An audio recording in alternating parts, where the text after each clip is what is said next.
All right. Welcome to the YouTube channel again today. I am excited to have with me two guests who have who've collaborated on a book that is written for those in ministry, particularly elders and deacons and those serving in lay church leadership.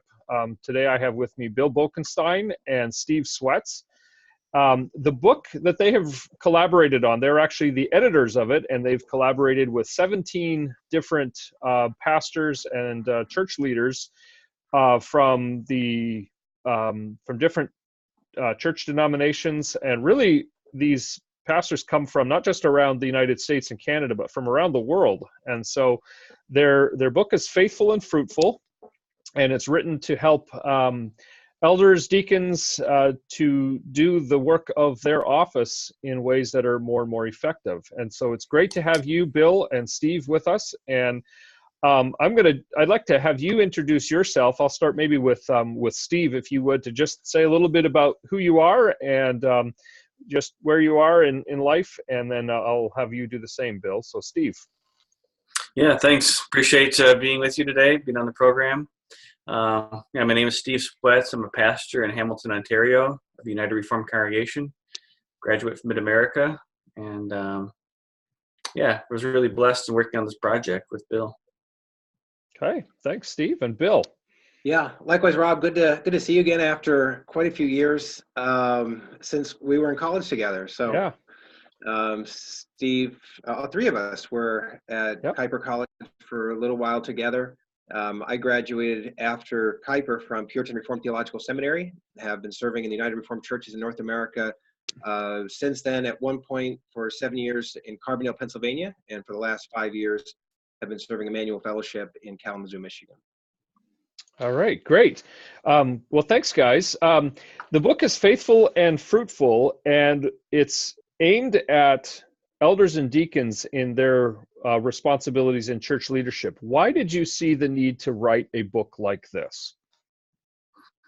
I think the importance of a book like this and working together with many different authors was to help the training of office bearers. Men are called to these offices, but oftentimes feel very inadequate in themselves. There's a lot of on-the-job training that takes place. And frankly, some things can't be taught ahead of time. So you just seek to work through wisdom. But this is a tool that will train officers of the church then in many practical situations, understanding the nature of office itself, but then a number of practical applications. And this is also a follow-up volume to a previous volume called Called to Serve, which is edited by Mike Brown. And so these are all different essays from different ministers that cover different topics compared to that previous book. Okay.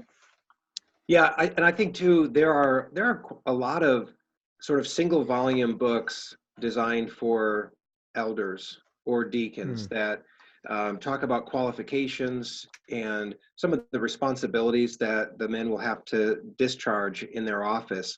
But a lot of those they're not able as single volumes to get into some of the nuances of lay ministry. And so obviously these chapters don't cover everything that an elder and deacon have to know about ministry, but they build on some of those basic single volume works to say, hey, here's some areas that those books aren't able to cover in detail. But you're certainly going to run into them, and you're going to have to know how to respond in these situations. And so, being written by, in most cases, seasoned ministers who have had experience working with elders and deacons over the years, these are areas that have come up that the authors are sure are going to be confronting elders and deacons, and we hope these will help build on those basic qualifications and callings of the elder and deacon. Yeah. Well, one of the things that struck me about the book that I think was one of the strengths of the book was that it is intensely practical. So, one of the chapters, for example, deals with how to be a good clerk, which it's not something I've seen in too many other volumes. And as it happens right now, I've got someone serving on here at my church who's a new clerk, has not done it before. And he kind of went into it with the mindset of, I'm willing to do this, but you're going to need to help me out a lot. And so then finding this book, and all of a sudden it has a whole chapter on just, very practical application of, like, being a clerk was, I found real helpful. And there are other examples of that as well. So in your view, what do you think are some of the greatest challenges facing church leaders today? What are some of the things that make it difficult to serve in the office of elder or deacon? I think one of the big challenges today is just time. Elders and deacons have other jobs they do, and even for meetings, they've been working all day. Oftentimes, come home, go to a meeting, 2-3 hours at night. It's tiring. And they also have different callings, of many of them being husbands or fathers or whatever the situation might be, and just balancing that out with time. It might not be a new thing, but I see the present reality of the danger of overwork and burnout. And in fact, we have a chapter in here on avoiding burnout for that very reason. I would add to that. I totally agree with that. And then in terms of the added responsibilities of being an elder and deacon, a man has to be sure that he's not short-serving his family. And so one of the chapters is on the office bearer and household management. So whereas the minister is typically dedicating all of his time between the church and his family, you've got an elder and deacon doing that plus the job that he's called to 9 to 5 or whatever it is. So I want to make sure that elders and deacons have healthy families, that the family doesn't regret the fact that, the kids don't regret that dad is an elder or deacon. Right. The wife doesn't resent that her husband is an elder or deacon, and doesn't hate being, that when her husband gets nominated, doesn't cringe because, oh, now we're going to lose dad for the next 2, 3, 4 years or whatever. So, Derek's chapter on office bearer and household management, we hope will really help men to be able to live out their callings, their diverse callings, in a healthy way for their family too. Yeah, it strikes me there's some irony in that, right? Because elders are called to, one of the qualifications for church leadership, elder and deacon, is to be good stewards and leaders in the home. And yet sometimes, as you point out, the work of being an office bearer can actually undermine that very qualification of serving in that way. So that what you're actually doing can, if you aren't careful, can detract from the very thing that qualifies you to be serving in office. Yeah, and the ending in the book of Hebrews talks about leadership. God's goal for leadership is that it would be a joy to the leaders, to the elder, to the deacon, to those who are involved with it. And so it's hard to be for it to be a joy when these different facets of leadership aren't going well. How do we encourage that though? Because it seems that in so many cases, serving in leadership, whether it's as an office bearer, elder or deacon, or whether it's being asked to take on some other responsibility in the church, it often seems that people do it and maybe there's a sense of duty about it, but I'm not always so sure that joy is one of the things that people think of when they are asked to serve in leadership. So what advice do you have for people to so that serving in leadership or being involved in church is something that is joyful? Yeah, I would say that, so for example, the 4th chapter of the book is on prayer, continuing in prayer as elders and deacons. And one of the things that we as humans, as pastors, as elders, deacons, ought to be able to do is come to the Lord in the heaviness of our trials and the difficulty of our calling and say, Lord, I know this should be a joyful experience for me serving in the church or serving in my family, but it isn't right now. It feels really hard. And so I recognize that. I'm sort of putting my heart on notice by offering that prayer.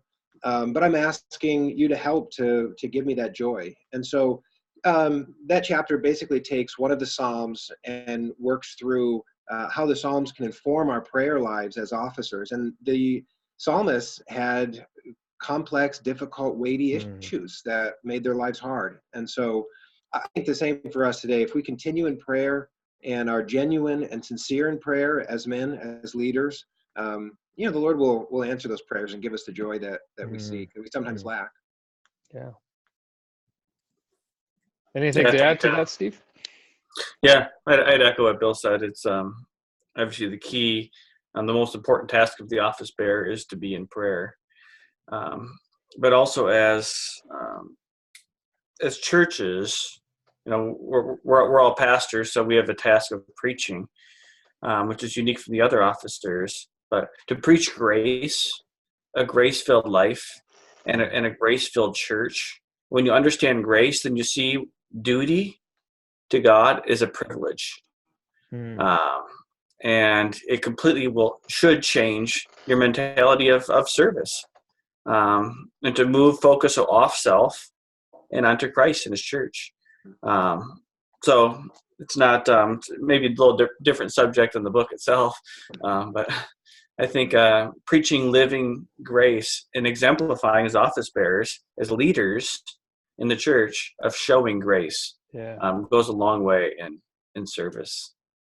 Is that something that you think is lacking in a lot of churches today? The focus, the Christ-centered, grace-infused mindset of service and just life together, or in other words, is the idea that grace reigns over us? Is that something that is really common, or is that something that needs to be rediscovered, or what are your thoughts on that?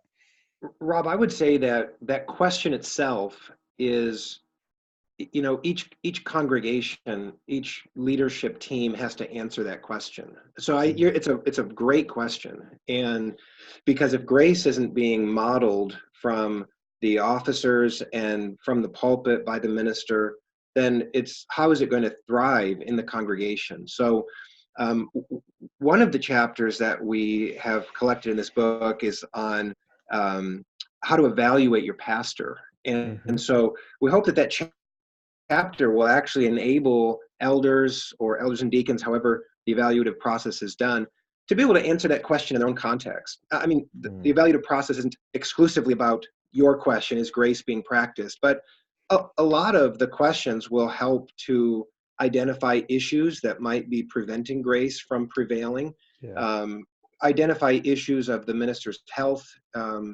things that he may be struggling with, or that others observe that he's struggling with, that he might not even know or be able to convey. So we think that the question is tremendous, and we hope that this chapter, as well as the sample evaluation at the end of the book and one of the appendices, will help officers be able to answer that question in their own context. So let me ask a follow-up question to it's maybe a little bit of a tangent, but there are some that would say it's related to the idea of evaluating your pastor. There are some, I think, that might be reluctant, some churches that might be reluctant to engage in that process, because after all, this is a minister. Who are we to stand in judgment over him? And I may be exaggerating that a little bit, but I've run into that mindset from time to time, and just kind of hearing it, that we don't want to, we're not qualified to evaluate the minister, because he's the one that's, say, gone to seminary, he's the one that has been trained in preaching, and it's not like in a corporate structure where the people doing the evaluating typically have more training and expertise, and they're evaluating people who are under them. In the church, you've got people who do the evaluating process that feel very unfamiliar with the demands of ministry and the qualifications, and so they're much more likely to want to trust the minister to do his work, and they don't want to. They're maybe reticent to participate in that evaluating process. But in your book, you make the case that it's really important, and you give some excellent tools as to how. But I'm wondering if maybe you could respond to those that might be reluctant to engage the process. I think that's probably the case with many church officers, feeling a bit inadequate in this realm of evaluating your pastor. But understanding the important role of a pastor in a local congregation, how helpful he can be or how hurtful he can be. The elders are given the task of overseeing the preaching of the word, the life and ministry of the pastor. And so I think a number of elders that I know for sure would feel inadequate on their own to do that. And so what the chapter tries to do is to give them a few resources to work through that. And I think one of the most important parts of evaluating your pastor, whether it's his preaching or all of his work, is that you can be an encouragement and a support, and it's not an us versus him mentality. Yeah. And then you can be open and honest in your relationship between, the leaders of the church, so that if a problem ever does arise, you now have a way to speak about it in a loving way. You've already built trust over evaluations and over time. And so, I think we view it as a positive, not a negative. Well, and it strikes me that the way you're saying it is, it's not about, it's not so much, yes, you're evaluating what the pastor is doing, but it's not so much about, it's not about a list of criticisms or critiques. It's about saying, how do we partner together in ministry for the good of the church? How can we encourage you to do your job as minister well, so that we all benefit from it? Yeah. Which is different from, hey, you're doing this right, but that's wrong, and that's wrong. And so it has a very different feel to it. Yeah. Yeah. And I think the other benefit of it too, at least the way that the evaluation is recommended in this volume, is that by each of the officers, elders, say, for example, participating in the evaluation process and then having their responses sort of be collated by the clerk, there's sort of a leveling of, you're going to have somebody who thinks you're the best minister in the world, who's on your consistory, and you love having those guys. But you're going to have somebody who says, man, this guy, how did he get into ministry?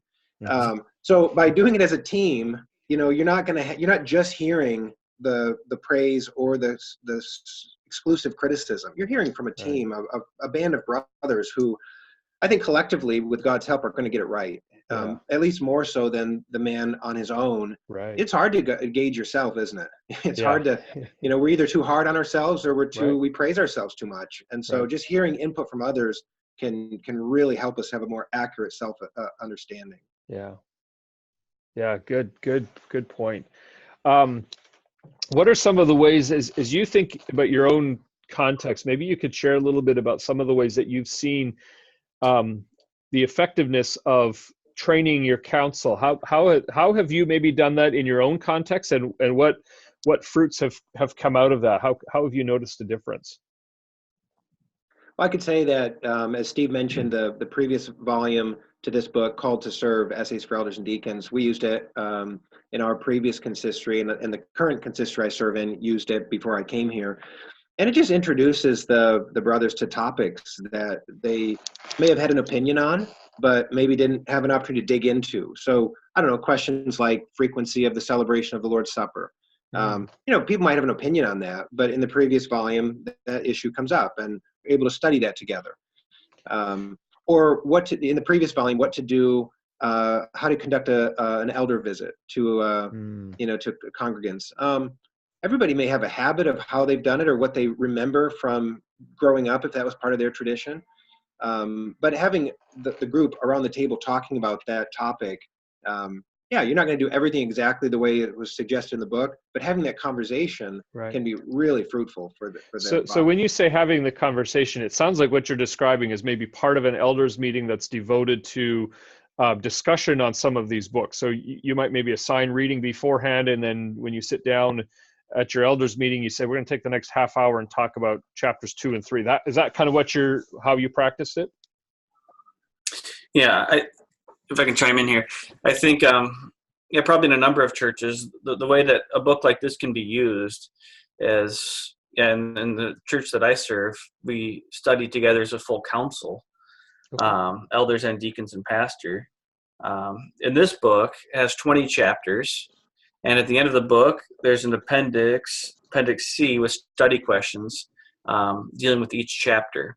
And so the way I see us studying this book together is that we'll study one chapter each month at our meeting.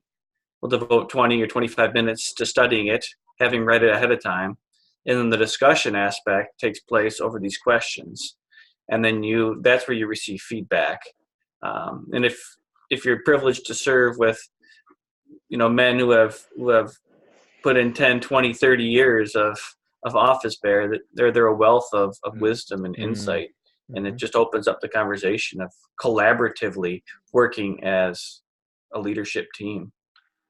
Yeah, our hope is that some of those questions are actually, as Steve mentioned, are going to draw out the wisdom from men in a local situation. So the advice that's given is intended to be received sort of generally, but in a local situation. You're going to have men who will, hey, I know how this has worked in our past, and maybe here's how we can improve it. Or here's some great things related to this topic that we've forgotten and we need to remember. So we're hoping those questions will sort of draw out of the experience of the local body wisdom that can be shared in the current day. Do you think there's, and you kind of touched on this earlier, do you think there is stuff that can't be taught by way of a book or by way of discussion? I mean, what sorts of things do you need to learn just by doing it? Just one example, Rich Angema has a great chapter on ministering to the sick and dying. You can coach that. He's got some great ideas to get you to start thinking about that. But there's nothing like, going to a bedside and spending time with somebody who's very, very ill. One of the things, though, that chapter does is provide sort of a cutout of Bible passages that an elder or deacon might call to mind when they're visiting a person in various situations. But taking those verses, taking what you've heard in terms of bedside manner and things like that, getting out and doing it is the best thing to do. But I think sometimes getting to that point becomes a little bit more feasible by having studied it, by having it's almost like a baby step into doing a really hard thing, but it won't feel quite as foreign when you're doing it if you've already sort of walked through it with the author. Right. I think we have an expectation of our pastors to have been trained, and they go to seminary, and probably part of the seminary curriculum is they have to do an internship or two, maybe shadowing another minister for a while.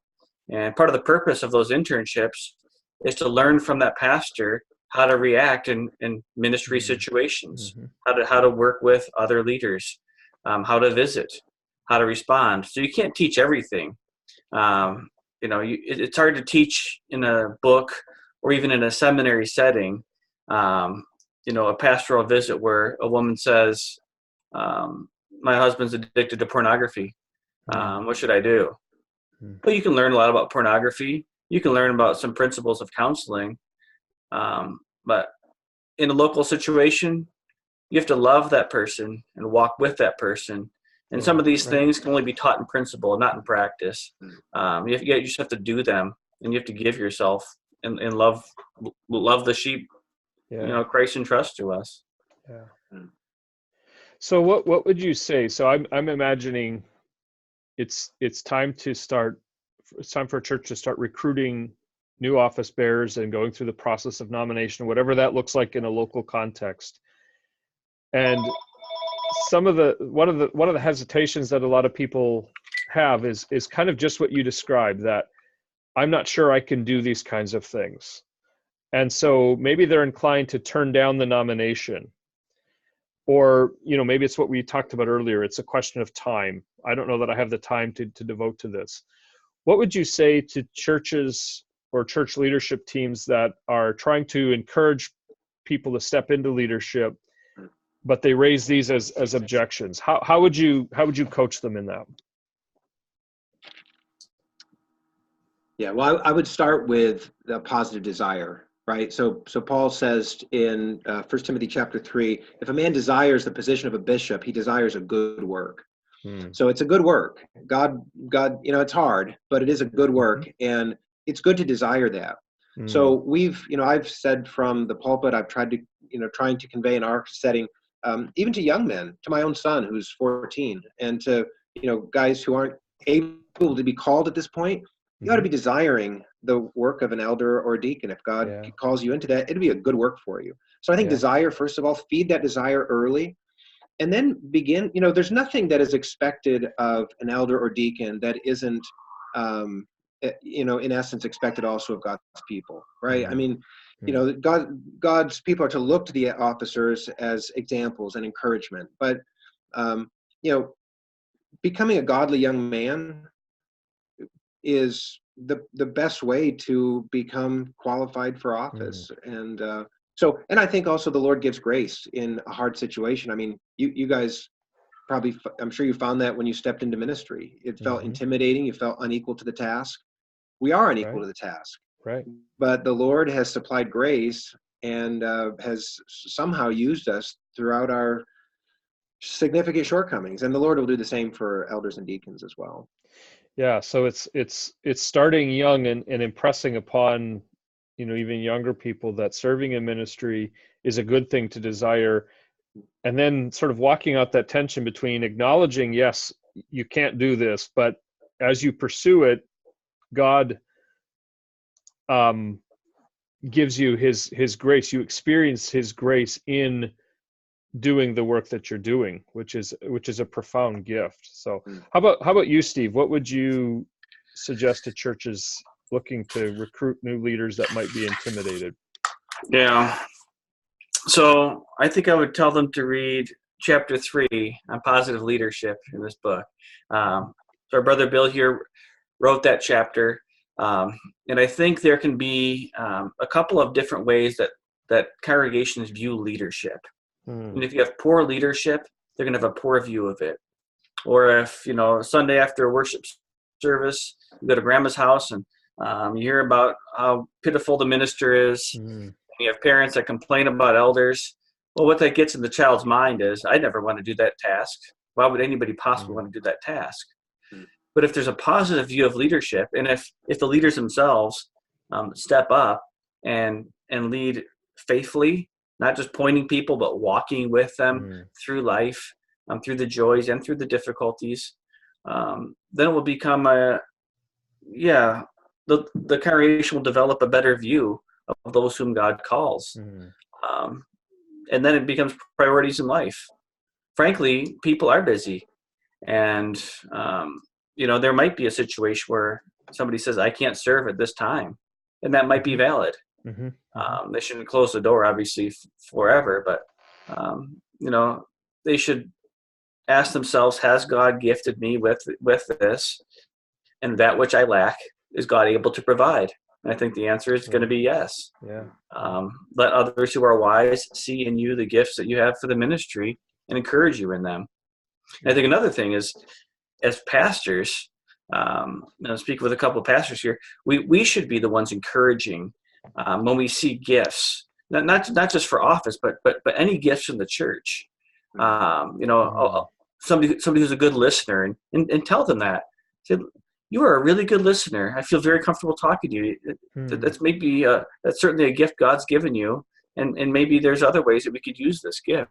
And encouraging people in the giftedness God's given. Yeah, that's a great insight. I think is just, because parents, as parents, we want to do that with our own kids, right? Those who have kids, have to learn to affirm in their kids what they see, and the same holds true then for the church, right? Affirming whatever gifts we see in whatever members, and that's a very broadly applied idea. Then that's not just in terms of formal leadership of elder and deacon, but affirming gifts to cultivate participation throughout the whole church. So I would just add to that being accessible as elders and deacons, approachable, hospitable, to the point where young people they know their elders, they know their deacons, they like them because they have become part of their lives. They're not just those who make mysterious decisions behind closed doors on Tuesday nights or whatever it is. Their elders know them by name, and even the little children. I think you start developing that kind of a relationship as a younger person with an elder and with a deacon, right? And you start thinking, man, I want to grow up to be like so and so, elder, deacon. Yeah. And so I think starting young and having that high view, but not just a high view of the office, but a high view of the graces that we need to be demonstrating in the office as well. Yeah. That's great. I appreciate that. So. Thank you. We're just about out of time. I want to give each of you maybe a chance to say one closing encouragement, exhortation that you'd like to say in terms of church leadership or about the book. Just your sort of your parting shot. So what do you got? Maybe start with you, Steve. Sure. Yeah. this book is about the work of a local congregation. But one thing I appreciated working as an editor through this book, and it's touched on a lot of chapters, but there are 3 chapters specifically which focus on missions. The church as mission, promoting the work of missions, and then encouraging lay witnessing. And I think that's a solution to a lot of problems our churches might have. They become too inward focused, and they're not looking out enough. And I think this is an encouragement to those who, we have to take care of our own house, and we have the sheep, God's sheep here, and we have to shepherd them, which is what the majority of these types of books deal with. But I think this one offers a few more options of, look, it's not simply this, but we also have to, as leaders of a church, positively exemplify what living gracefully is to our neighbors, to our community, to our cities, wherever God has placed us. Yeah. So it's my prayer that this book can be a real blessing to officers and local councils and whoever reads it. And I'm going to encourage them in the tremendous tasks that God's called them to. Yeah, great. Thanks, Steve. How about you, Bill? Yeah. Last encouragement or exhortation or plug for the book. Yeah, sure. Well, we put chapter 1, training church officers in its place, at the front of the book, because when we received that chapter from longtime pastor William Shishko, we thought, wow, what we have in the following chapters is topics that will help a man become better equipped for office. But right at the front, we were really impressed with, this man has been training young men for office for decades. And I, for one, was struck by, how I need to be putting more attention. And I think our church needs to put a little more attention into being deliberate. Yes, the Lord provides officers, and he's done so. But we have such a high view of the educational requirements for pastors, which is a good thing. And recognizing that there's differences in the callings of pastors, elders, and deacons, we ought to have at least that same kind of deliberate attention on the preparation and continuing education for elders and deacons. Yeah, that's a good note to end on, Bill. Thank you, because the idea of intentionally training leaders is really, that's the current beneath the whole book, and it's something that I think is that many churches will at least begin to understand and appreciate, because you can't just throw someone into the work of being an elder or a deacon. We need to invest well in their leadership and in their training. And so this book is really an excellent tool to help churches to do that. And so again, the book is called Faithful and Fruitful, and it's edited by William Boekenstein and Steve Swets, but it has essays by 17 other church leaders around the United States, Canada, and even around the world. And so I'll put a link to the book in the notes to the video here. Again, I want to thank Steve and Bill for joining me today. Thank you for writing the book, or for editing the book and putting it together. It's a valuable resource. So guys, again, thanks for being with me today. Thanks for your time, and trust the Lord will bless you in your ministry. All right. Thanks, Rob. It was good to be with you today. Yeah, likewise. God bless you guys. God bless you too.